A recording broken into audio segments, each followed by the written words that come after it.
마태복음 앞에 이제 우리 8장 9장에서는 예수님이 행하신 이제 10개의 기적들이 기록되어 있습니다.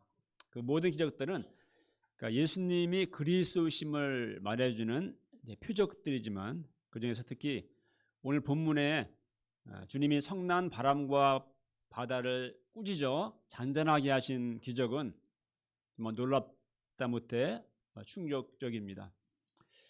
이 기적을 본 제 아들은 놀라며 이렇게 말했습니다. 도대체 이분이 누구이게? 이 기적은 예수님이 정녕 누구신지를 알게 해줍니다. 자, 우리는 예수님을 믿는데 예수님을 우리는 어떤 분으로 믿고 있습니까? 오늘 말씀을 통해서 우리가 예수님을 어떤 분으로 믿어야 하는지 그리고 어떤 자세로 예수님을 따라야 하는지 배우기를 기도합니다. 18절을 보십시오. 예수님은 계속해서 몰려드는 무리가 자기를 에워싸는 것을 보시고 이제 갈릴리 바다 건너편으로 가고자 하셨습니다. 이때 한 서기관이 나와 말했습니다. 18절 선생님이여 어디로 가시든지 저는 따르리이다. 서기관은 율법학자를 말합니다. 당시 유대교의 종교 엘리트였던 이 서기관이 이처럼 예수님을 전적으로 따르겠다고 나온 것은 굉장히 이례적입니다. 예수님의 주옥 같은 산상수훈 말씀 또 병자들 고치는 능력과 사랑을 보면서 큰 감동을 받았기 때문인지 모르겠습니다. 혹은 예수님의 능력과 수많은 무리들이 모여드는 그 인기를 보면서 예수님을 따르는 삶에 자신의 인생을 한번 걸어보고자 하는 생각을 가졌는지 모르겠습니다. 예수님은 20절에서 그에게 말씀하십니다. 읽겠습니다. 시작. 굴이 있고 공중의 새도 거처가 있으되 인자는 머리를 곳이 없다 하시더라. 예수님은 그에게 예수님을 따르는 것은 이상적인 생각만으로는 되는 것이 아님을 말씀하십니다. 예수님을 따르는 삶이 세상적인 성공 또 존경을 얻게 되는 것이 아님을 말씀하십니다. 그런 동기로 따르는 사람은 언젠가는 실망하게 되고 또 걸려 넘어지게 되기 쉽습니다. 예수님을 따르는 삶은 찬송가 459장 가사처럼 정말 세상 영광무에 따름 아니요 더 크신 사랑인의 주만 따르고 또 주가 내려주신 은혜에 힘입어 자기를 부인하고 또 자기의 십자가를 지고 주님의 뒤를 따라가는 것입니다. 21절을 보십시오. 제자 중에 한 사람이 와서 먼저 가서 아버지를 장사하고 오겠다고 허락해 주시기를 청했습니다. 근데 아버지를 장사하고 오겠다는데 그냥 갔다 오라고 하지 않을까요? 근데 예수님이 이렇게 말씀하십니다. 22절인가? 22절 보겠습니다. 시작.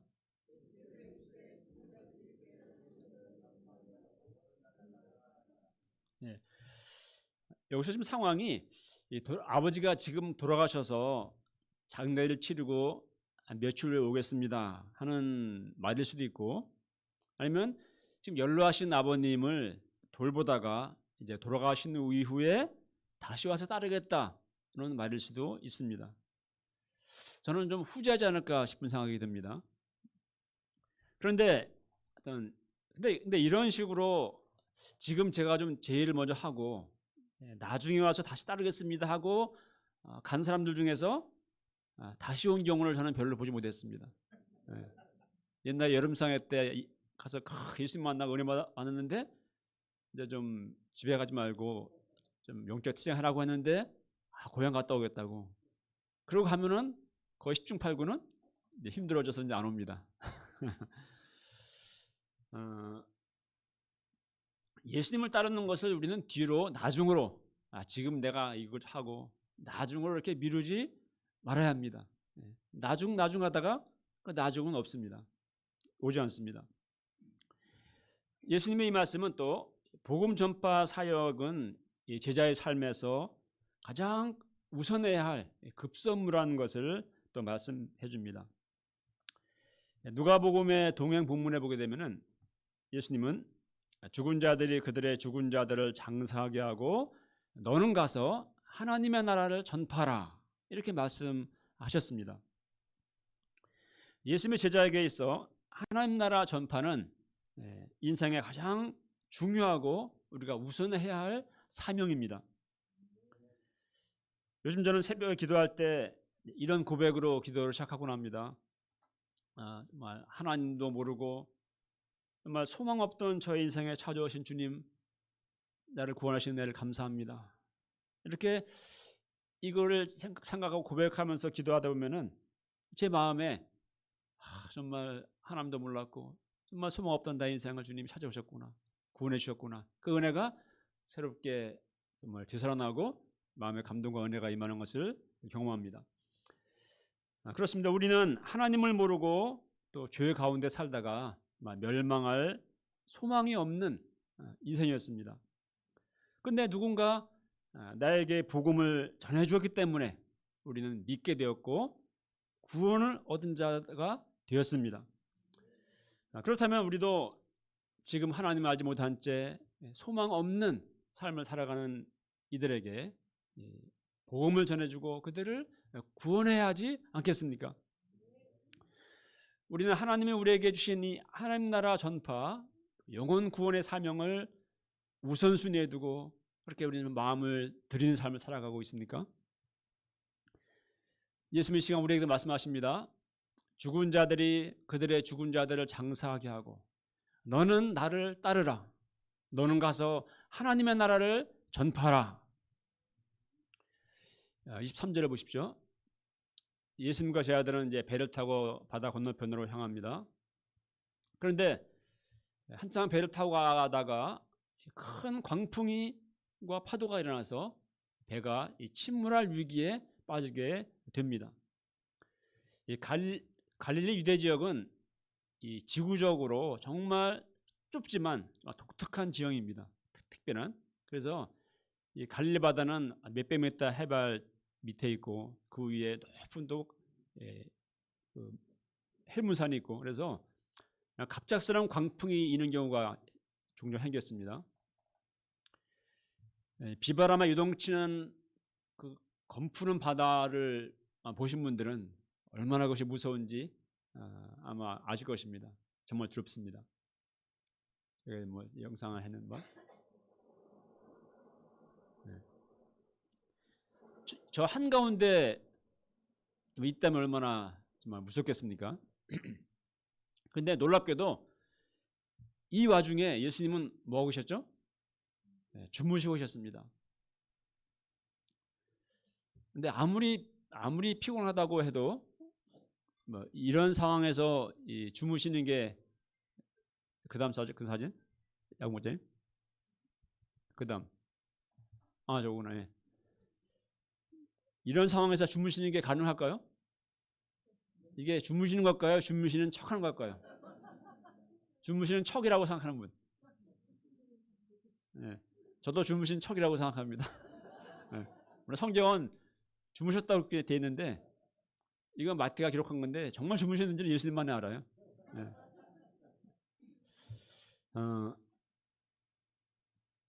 제 아들은 주님을 깨우며 외쳤습니다.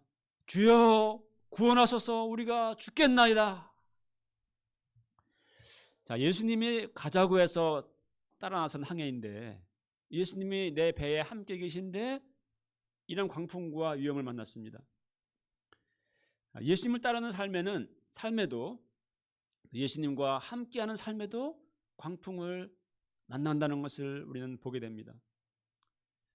우리 예배에 오신 우리 캐나다 우리 박효선 사님 동역자 우리 박힐린 선교사님은 지난주에 폐혈증에 걸리셔서 정말 생사를 오갈 정도의 광풍을 만났습니다.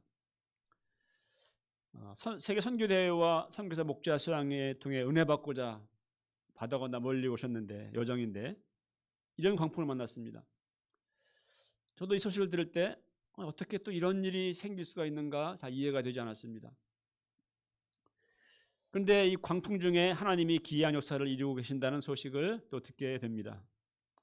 여 성사님의 이 누님들이 그동안 아주 꿈쩍도 안 하셨던 분인데 이번 주부터 주일 예배 나가서 이제 기도하고자 하신다고 그렇게 합니다. 또 빅토리아 UF도 교회를 떠났던 양들이 연락이 오고 또 양대 센터에 모여서 합심 기도를 하고 있다고 했습니다. 또 사모님이 이제 정말 기적적으로 회복이 좀 되어가고 계십니다. 잠에서 깨신 예수님은 아이고 이런 지경이 돼도 내가 모르고 있었구나. 정말 미안하다. 자 빨리 물을 파내자. 이렇게 하셔야 될 것 같습니다. 제 아들은 아마 그 정도를 기대하고 예수님을 깨우지 않았을까 싶습니다. 근데 26절을 보십시오. 26절을 읽겠습니다. 시작.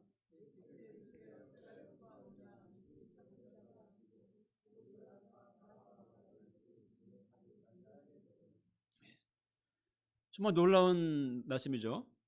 바람과 바다를 향해서 꾸짖었습니다. 이게 말이 됩니까? 우리가 뭐 강아지를 꾸짖는 거는 되지만 어떻게 그 엄청난 대자연의 광풍과 바다가 맑기를 어떻게 알아듣는다고 그걸 향해서 꾸짖을 수가 있습니까? 그런데 예수님이 꾸짖으시니 그 무섭게 요동치던 폭풍과 파도가 즉시 아주 잔잔하게 되었습니다. 제 아들이 얼마나 놀라웠을지 정말 그야말로 경악했을지 상상이 됩니다. 27절을 보십시오. 그들은 놀라며 이렇게 말합니다. 다 함께 읽어보겠습니다. 시작.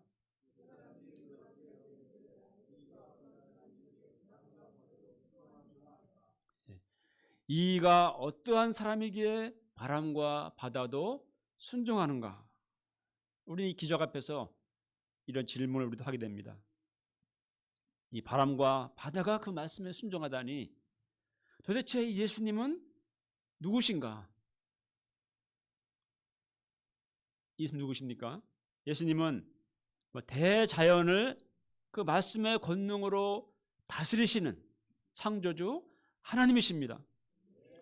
태초에 빛이 있으라 하시니 빛이 있었고 또 땅과 바다가 나뉘라 하시니 또 그대로 되었던 창조주 하나님, 그 본체이신 하나님의 아들이신 것입니다. 갑작스러운 광풍으로 인해 제 아들은 정말 혼비백산했다가 살아났습니다. 정말 꼼짝없이 죽는 줄로 알았습니다.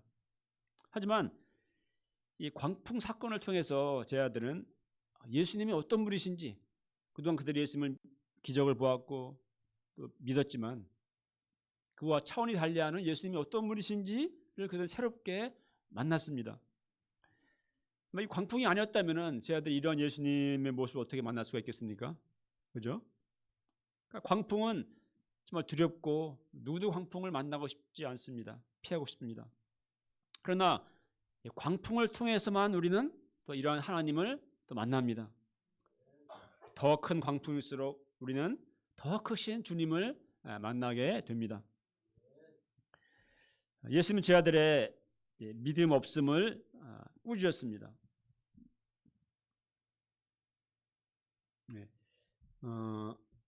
어찌하여 무서워하느냐 믿음이 작은 자들아. 정말 광풍 속에서 어찌 무섭지 않을 수가 있겠습니까? 그러나 주님은 제 아들이 광풍 속에서도 두려워하지 않는 그런 믿음의 사람들이 되기를 바라셨습니다. 믿음이 없으면은 진짜 뭐 작은 바람만 불어도 뭐 특히 저같이 이렇게 저는 수영을 못 하는데요. 그냥 개구리회무로 물에서 한 몇십 초 떠 있는 게 전부인데 저는 그냥 밑에 검푸른 바다에 자그마한 배 위에 타고 있다면은 밑에 있는 시퍼런 그 고만 봐도 찰랑거리는 물만 봐도 엄청 무섭습니다. 이게 배가 까딱하면 죽으니까. 어쨌든 간에 믿음이 없으면은 작은 바람만 불어도 가슴이 철렁하고 두려움에 사로잡힙니다. 그러나 주님의 능력과 사랑을 깊이 신뢰하는 사람, 하나님께 내 인생을 맡긴 믿음이 있는 사람은 인생의 광풍 가운데서도 또 두려워하지 않습니다. 광풍 속에서 죽겠나이다 소리쳤고 또 이 계집종 앞에서 정말 무서워서 예수님을 모른다며 세 번이나 부인했던 베드로가 사도행전 보게 되면은 부활의 주님을 만난 이후에 그는 이제 다음 날 처형당하게 된 그 상황에서도 전날 감옥에서 쿨쿨 잠을 잤습니다. 하나님께 나의 인생을 맡긴 믿음이 있었기 때문입니다. 하나님이 구원하고자 하신다면은 나를 구원하실 것이고 한다는 믿음, 또 그리 아니었을지라도 정말 부활의 믿음으로 소망으로 순교하리라는 그런 믿음이 그에게 있었기 때문입니다. 인생이라는 항해 중에서 우리도 크고 작은 광풍들을 만납니다. 여기 계신 분들도 그렇죠. 이제까지 인생 살아오면서 정말 크고 작은 많은 광풍들을 만나지 않았습니까? 때로는 나의 전혀 예기치 못한 내 인생이 송두리째 뒤집어지고 배가 뒤집어지고 죽을 것 같은 시련의 광풍을 만나기도 합니다. 이때 우리는 어떻게 해야 합니까? 예수님의 이름을 불러야 합니다. 제 아들이 잠드신 예수님을 깨우며 주여 구원하소서 외쳤듯이 우리도 주님의 이름을 불러야 합니다. 시편 50편 15절을 말씀합니다. 환난 날에 나를 부르라. 내가 너를 건드리니 내가 나를 영화롭게 하리라. 우리 다 함께 읽어봅시다. 시작. 환난 날에 나를 부르라. 내가 너를 건드리니 내가 나를 영화롭게 하리라. 도무지 방법이 없어 보이고 또 길이 없어 보일지라도 주님은 능히 광풍과 파도를 잔잔케 하시며 나를 건져줄 수 있는, 구원하실 수 있는 주님이십니다. 나아가 우리는 이 광풍 앞에서 하나님께 나의 인생을 맡기는 믿음, 또 어떤 경우에서도 하나님의 사랑을 확신하는 믿음을 가져야 합니다. 그때 우리는 광풍 앞에서도 담대할 수 있습니다. 사도 바울처럼 수많은 광풍을 겪은 사람도 없을 것입니다. 이런 그는 로마서 8장에서 이렇게 말씀합니다. 8장 한번 읽어보겠습니다. 시작. 우리가 알거니와 하나님을 사랑하는 자 곧 그의 뜻대로 부르심을 입은 자들에게는 모든 것이 합력하여 선을 이루느니라. 누가 우리를 그리스도의 사랑에서 끊으리요. 환난이나 공고나 박해나 기근이나 위험이나 칼이랴. 그러나 이 모든 일에 우리를 사랑하신 이로 말미암아 우리가 넉넉히 이기느니라. 광풍을 만날 때 우리가 무엇을 바라보느냐가 중요합니다. 우리가 광풍만을 바라볼 때, 또 문제만을 바라볼 때 두려움이 나를 삼키고 또 죽을 것만 같습니다. 그러나 내 인생의 배에 함께 하시는 예수님을 우리는 생각해야 합니다. 주님이 나에게 베푸신 그 구원과 그 사랑, 또 그 구원의 소망, 또 주님이 내게 주신 약속의 말씀들을 붙잡아야 합니다. 그때 내 마음에 그 말씀을 붙들 때 내 마음에 광풍이 잦아들고 잔잔해지고 믿음의 담대함과 소망을 덧입게 됩니다. 시편 119편 92절에 이렇게 말씀했습니다. 주의 법이 나의 즐거움이 되지 아니하였더라면 내가 내 고난 중에 멸망하였으리라. 이게 시편 기자의 고백이죠. 정말 이 인생의 고난 가운데서 정말 주님의 말씀이 없었다면은, 말씀을 붙들지 못했다면은 너무 절망하고 그냥 그 절망과 두려움 중에 멸망해 버렸을 텐데 주님의 말씀이 나에게 소망이 되고 또 기쁨이 되고 위로가 되고 즐거움이 되었기에 이 고난을 지나갈 수 있다는 것이죠. 지금 우리에게 있는 광풍과 두려움들이 무엇입니까? 우리가 이 믿음으로 주님과 함께하는 나의 인생의 항해를 끝까지 믿음으로 잘 해나갈 수 있기를 기도합니다. 28절을 보십시오. 이제 광풍이 멎고 배는 건너편 가다라 지방에 도착했습니다. 이제 이 뭐 바다 건너면서 엄청 그냥 거의 뭐 정신 나갈 뻔한 광풍을 겪었고 이제 땅에 도착했다 싶었는데 이게 웬일입니까? 귀신 들린 자 둘이 바다가 무덤 사이에서 튀어나왔습니다. 마태복음은 다른 마가 누가복음은 귀신 들린 자 거로사 광인 1명만 기록하는데 여기는 2명이라고 되어 있어요. 그래서 아마도 거기에 귀신 들린 사람들이 몇 명 있는데 마가 누가는 아주 심각했던 한 사람 중심으로 기록한 것 같습니다. 근데 우리 마태는 제가 우리 마숭바 때 나온 인사이트인데 마태는 원래 세리 출신이니까 숫자에 밝아가지고 그래서 이제 좀 더 정확하게 2명이라고 그렇게 기록한 거 했다고도 했습니다. 아무도 그 길로 지나가다닐 수 없을 정도로 그들 몹시 사납고 무서웠습니다. 하지만 그는 예수님을 보자 몹시 기로하며 부르짖습니다. 29절을 읽겠습니다. 시작. 하나님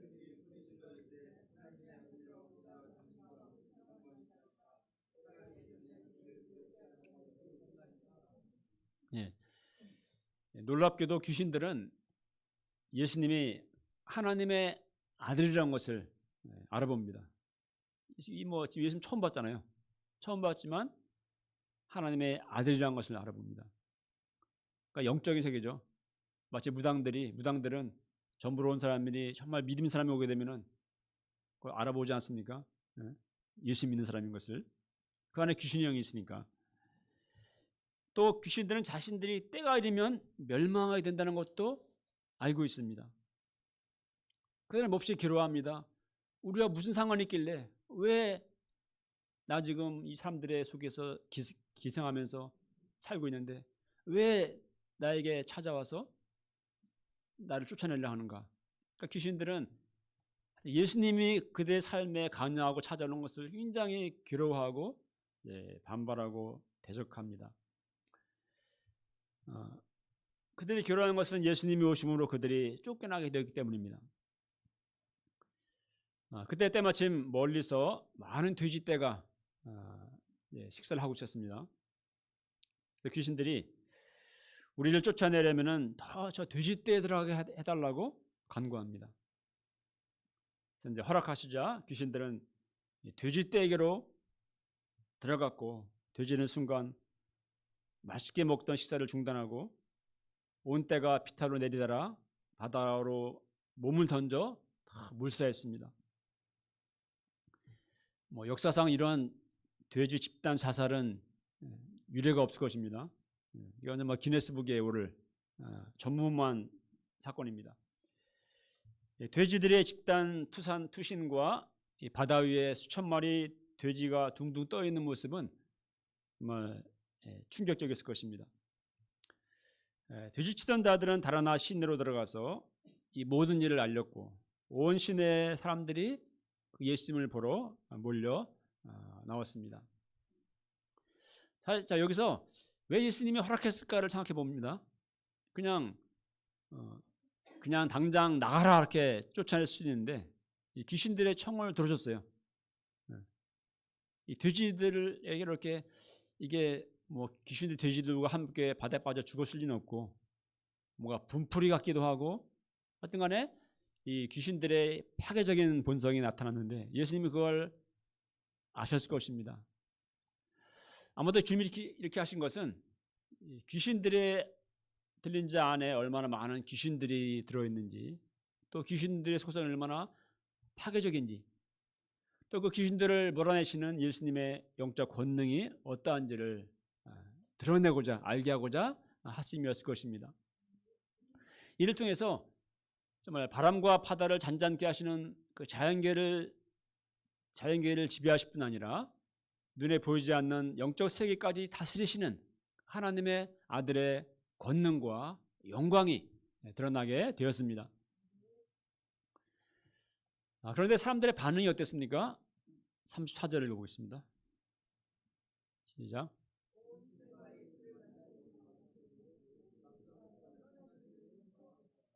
네. 돼지떼가 몰살한 것을 보면서 또다시 물질적인 손해가 생길까 두려웠기 때문일 것입니다. 그들은 그렇게 자신들에게 오신 예수님을 쫓아내다시피 떠나시겠습니다. 그러니까 예수님이 그 가다라 지방에 오셨으면 어떻게 했겠습니까? 온 마을 다니면서 말씀 전하시고 수많은 사람들이 정말 천국 복음을 듣고 또 하나님 나라를 얻고 병자들이 나음을 얻고 이런 역사가 일어났을 텐데 쫓아냈어요. 예수님이 그냥 발만 디딘 다음에 다시 배를 탔어요. 타야 됐습니다. 오늘 참 얼마나 안타까운 일입니까? 오늘날도 많은 사람들이 이런 이유로 자신의 삶에 찾아오시는 예수님을 거부합니다.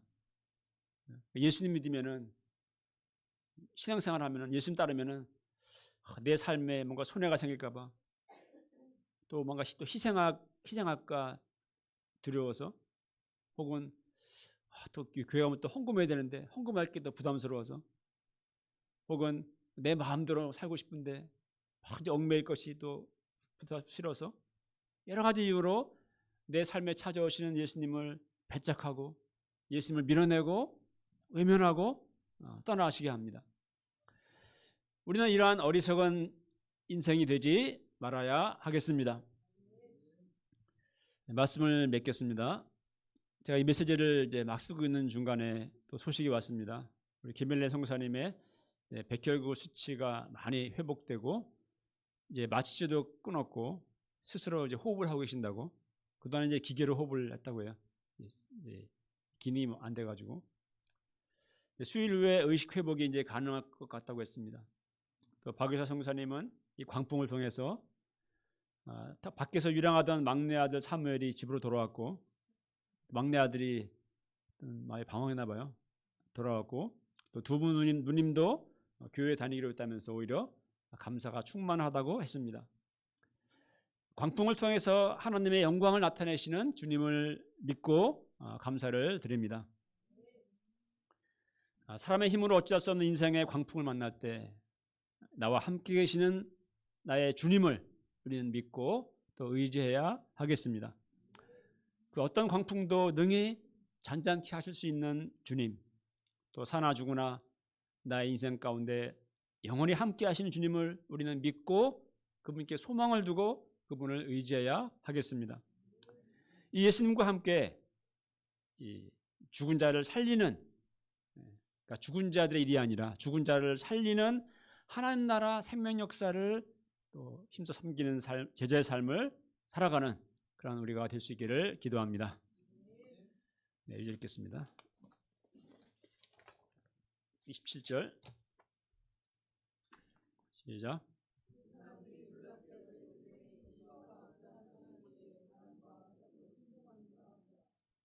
하나님 아버지, 우리 인생의 크고 작은 광풍들을 만납니다. 그 광풍을 만날 때 정말 나와 함께 하시는 주님, 또 어떤 광풍도 바람도 내게 잔잔케 하시는 주님, 그 주님을 믿고 주님을 의지하고 그 주님께 소망을 둠으로 우리가 이 광풍들을 믿음을 이기며 우리 앞에 있는 믿음의 항해를 끝까지 감당하는 저희가 될 수 있도록 도와주시고 인도하여 주시옵소서.